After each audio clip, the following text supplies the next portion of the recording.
actually रास्ते खुल burst जाते हैं। my bubble अभी, ठीक है।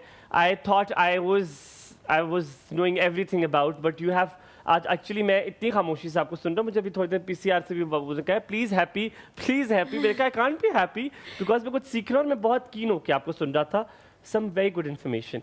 बट फरहाद, मैं सिर्फ अभी ऑडियंस के लिए पूछना चाह रहा हूँ, क्या ये कोई रूल है, कोई थम रूल है कि इस बच्चे को मैट्रिक करवा दें, ये लायक है या नहीं लायक, तो इस चीज़ को ये लायक है तो इसको लेवल में डाल दो, नहीं लायक तो मैट्रिक करवा लो, या ये बच्चा अभी पैसों की हम फाइनेंशियल्स की बात नहीं कर रहे, लेट्स वो तो पीछे रह गई बच्चे के potential की बात हाइपोथेटिकली कर थिंक रहे कि अभी उनके पास फाइनेंसेस बैकग्राउंड में है, क्या किस तरह अगर उसने बाहर नहीं भी जाना या जाना है तो वो क्या क्या, क्योंकि आपने एक जगह एक साइड पे तो कह दिया कि 10% तकरीबन 10% डिडक्ट होते हैं marks, if I am not मैंने नहीं कहा, मैंने उस टॉपिक पे भी आना है। मैंने I'm just ये saying बात कि की, अब हाँ। मैं चाह रहा हूँ क्योंकि हमने बड़ा डायरेक्ट अब जवाब देना होता है, ठीक है, हमने डायरेक्ट बताना है what do you think if you do the analysis which निसाब is better considering I know it's a difficult question, it's a very thin line, बहुत मुश्किल है। To be very straightforward, it's not because I'm teaching the O and A levels. मैंने खुद matric भी किया, मैंने O levels भी किया हुआ है।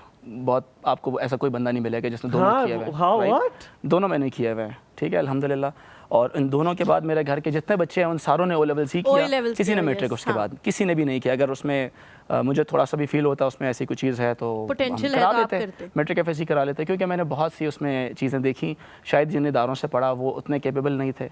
बहुत से मैट्रिक FSC वाले बहुत अच्छे बच्चे भी होंगे, लेकिन मैं OA लेवल्स को ज़्यादा रेट करूँगा। IGCSE O levels and A levels is far better than. Reason एक छोटी सी रीज़न, मैं एंट्री टेस्ट की जब बच्चों को तैयारी कराता हूँ मिसाल के तौर पे, तो एक दफ़ा पढ़ाते हुए ना मैंने 3-4 साल 5 साल पहले की बात है, what are the benefits of floppy disk, do you know what floppy disk is? Of course, the computer में जो डलती थी यू वुड मैं नो, भी- क्योंकि आप एंशिएंट दौर से ताल्लुक़ रखते हैं। मेरा जो बच्चा है मुझे नहीं पता, मैंने तो पढ़ा है, आर्टिकल से पढ़ा था। अच्छा चले आप तो फ्लॉपी डिस्क वाले मैंने दौर भी में थोड़ा नहीं सा मैंने सर हुमायूं वाला जो था That was a trick question. अच्छा, तो ये चीज़ 90s के दौर की बात है। फ्लॉपी डिस्क अभी हमारे कंटेंट में क्या कर रही है ये, आप कैम्ब्रिज का कंटेंट पढ़ते हैं, वो उसमें आपको सिखाते हैं what is artificial intelligence, Matriculation में फ्लॉपी डिस्क है अभी भी? हाँ जी। FSC पार्ट 1 के अंदर जब आप Oh उनकी my जी। God. निसाब खोलते हैं तो उसमें they talk about floppy disk also. You shouldn't talk about it, obsolete हो चुका है। बच्चा मुझसे पूछता sir what is floppy disk, मेरी आंखों से आंसू आने लगे। मैंने कहा रुक जाऊं भाई, मैंने कहा I am not teaching this anymore, ठीक है, मैं पंजाब का टेक्स्ट बुक बोर्ड नहीं पढ़ा रहा,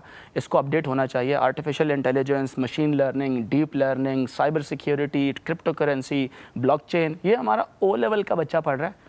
O लेवल का बच्चा, आर्टिफिशियल न्यूरल नेटवर्क्स, अब मिसाल के तौर पे 9th10th बनते हैं जो 9th वो ग्रेड्स 10th बनते आप हैं। अगर यूनिवर्सिटी वाले बच्चे को बताएंगे ना कि यार हम डेटा स्ट्रक्चर्स पढ़ रहे हैं, मैं 11वीं क्लास वाले बच्चे को डेटा स्ट्रक्चर्स पढ़ा रहा हूँ, मैं बाइनरी ट्री पढ़ा रहा हूँ, मैं उसको लिंक लिस्ट पढ़ा रहा हूँ, वो कान खड़े हो जाएंगे, यार तो मैंने चौथे सेमेस्टर में आके पढ़ा था यूनिवर्सिटीज़ में।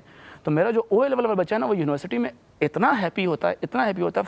मतलब एक यूनिवर्सिटी है, आपने सुना क्योंकि होगा वो फास्ट पहले यूनिवर्सिटी के बारे से में। इक्विप्ड होता है ना। फास्ट वन, अल्हम्दुलिल्लाह 1 out of every 5 स्टूडेंट्स वो मेरा अपना स्टूडेंट है, और the other 4 student they know me by name, कि यार वो ये इस बंदे के जो शागिर्द आते हैं ना कंप्यूटर्स वाले, इन्होंने नथ डाली हुई होती है हमारी कंप्यूटर्स के कोर्सेज के अंदर एटलीस्ट। क्योंकि मैंने खुद भी इलेक्ट्रॉनिक्स इंजीनियरिंग की हुई है, तो मैंने तकरीबन 7 से 8 कोर्सेज कंप्यूटर साइंस के पढ़े हुए, तो मुझे एक इंजीनियर भी हूँ तो इम्प्लीमेंट करना आता है कि मैंने उसको ज़िंदगी में कैसे इंप्लीमेंट करना उस बच्चे की। तो मैं कैटेगरी C का प्रोग्रामर भी प्रोड्यूस कर लेता हूँ। वो बच्चा कहीं पे जॉब भी कर सकता है। मेरे पास 11वीं 12वीं पढ़ने के बाद